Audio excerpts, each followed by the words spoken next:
President Trump is now on day 5 of insisting Alabama was in the path of Hurricane Dorian. That was the original chart. After being ridiculed for displaying a forecast map altered by a black marker to prove his point, Trump tweeted today that Alabama was going to be hit or grazed, and then Hurricane Dorian took a different path. He now says he was referencing early predictions when he claimed Alabama could be impacted. I know that Alabama was in the original forecast. But he first made that assertion Sunday, long after the state was ruled out as a potential target. While the Gulf Coast was shown as a possible threat for Dorian's track in early projections, by Friday, the guidance had shifted to Florida's east coast, 2 days before Trump said this. This just came up, unfortunately.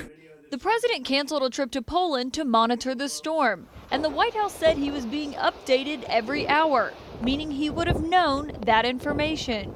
Instead of admitting the error and moving on, Trump is insisting he's right, even tweeting out projections last night from over a week ago with dated information. The spaghetti models the president is using as a defense are updated 4 times a day, meaning by the time Trump made this claim Sunday, Alabama could even be in for at least some very strong winds, and something more than that it could be.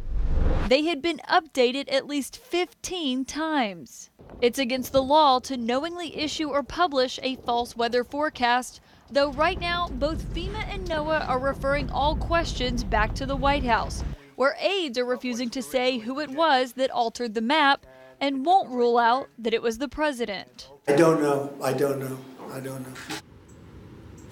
Now, Jake, regardless of who it is that did alter that map, right now it's clear the president does not have any intention of admitting he was wrong about Alabama, because he's still continuing to tweet about it. Just moments ago, even as this hurricane is now hitting the Carolinas, the president is still tweeting old maps that showed that there are chances it could potentially affect Alabama. Maps from over a week ago that the president just tweeted out several moments ago. And right now the people we've spoken to said they do not expect the president to stop anytime soon, Jake.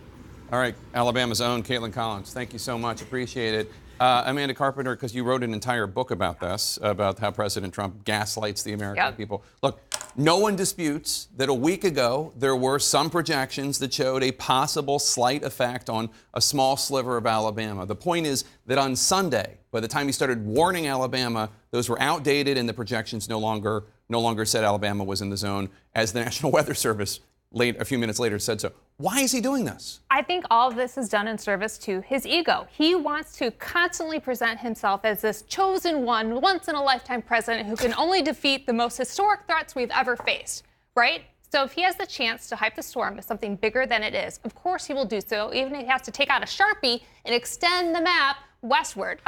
We don't know for a fact that he did that, although it definitely wasn't the guy with the Sharpie on his desk. Okay. But he's done this on other occasions. He hyped the humanitarian migrant crisis at the border into a national security threat. When he was campaigning for president, there was a protester who got rowdy, and he tried to say that he was maybe perhaps a member of ISIS. This is something that he does so that we can be thankful when these made-up threats are overcome or diminished. Manny, I know you have theory. Not just the made-up threats, he also keeps going, I've never come across a Category 5 hurricane before, because each time he has to big up the threat. And look, if you were a writer on House of Cards or even Veep and you came up with Sharpie Gate, you would be fired, because this is ridiculous. The president would never do that. But we have this toddler-in-chief who's now into day 5 of tweeting about this stuff. His press people are like, why are you talking about this? Because he keeps tweeting about it.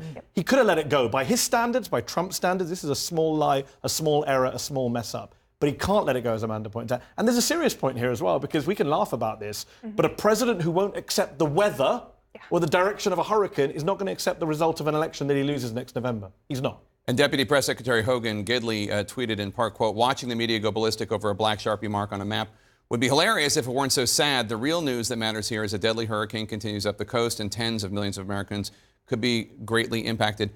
I agree with the second part of that. The real news that matters is a deadly hurricane and Americans are in harm's way. Poor Bahamians, a few dozen of them at the very least, have been killed. But we're covering it because the president just did 2 more tweets on it. He won't stop talking about it. Exactly. But the president, I think, enjoys all of this because this becomes a media story. And if you are a Trump supporter, you believe him on this, and he has done a very good job of discrediting a lot of things. Never mind the fact that he's in the wrong here. But I think the bigger point here is not the fact that likely the president drew Alabama, whoever or someone in the service of trying to please him, of which the West Wing is full of people. It is the fact that the president's word, both in this country and around this world, must stand for what is accurate, what is in the moment, is true. Imagine after 9/11 if President Bush would have said something that was factually just not accurate at that point. You have to be able to believe what your government is telling you. His own government said, sir, that isn't right, but he won't let go of it because he likes this back and forth. And we're not talking about a variety of other things, like the fact that there's not a real agenda that's happening for 2020. They haven't, he's not talking about gun control, other things. So anyway, he's happy to talk about Alabama.